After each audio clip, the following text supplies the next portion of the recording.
Family and friends, food and fun. The holidays are a great time of year in most cases, but they do come with health hazards as well.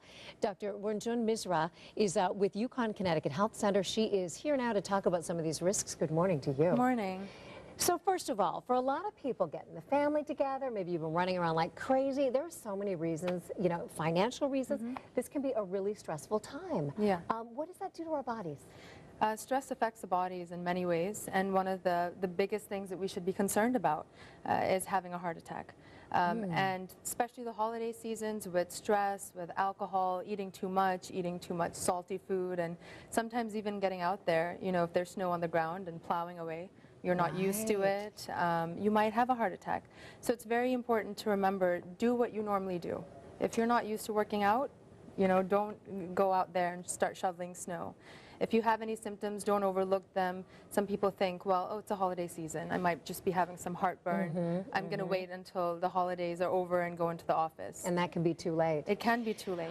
What about travel? A lot of people are going to be on literally planes, trains, and automobiles. And you can sit for a long time, and then you sit waiting for it. You sit, on the other side waiting for your family to pick you up. What does that do to us? I mean, we all know that feeling where you just want to stretch your legs, or your knees are sort of cracking. What does that? What kind of a negative effect does that have on our bodies? One thing that you should always remember is if you're taking a flight that's more than 6 hours, or you're sitting in the car for a prolonged period of time, or if you're, you had a recent surgery, something like that, where you were immobilized for an increased duration of time, you can have what we call a DVT. It stands for deep vein thrombosis, just meaning a clot in one of the deeper veins in your leg. And one of the biggest risk factors is if you don't move and you've been sitting in bed for too long.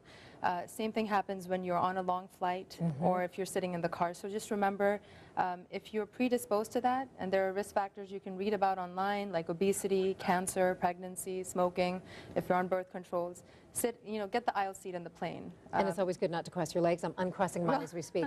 And in our last few seconds, I want to talk about family gatherings. This can be a tough topic. You have a baby, everybody wants to kiss it, touch it, whether it's a baby or anyone, you can get each other sick. You can. So remember, if there's one thing that I can stress or say to you today, use alcohol hand sanitizers. Don't kiss on the lips. If you have a mistletoe, do the air kisses instead. And have disposable items, disposable forks, disposable knives, and get your flu shot. It's still not too late. And just try, as far as bodily fluids, kissing each other, try to keep that to a minimum. Doctor, excellent advice. Thanks so much. Hopefully we just prevented someone from getting sick this holiday season. Yeah, me too. All right. Thank you so much. Thank you.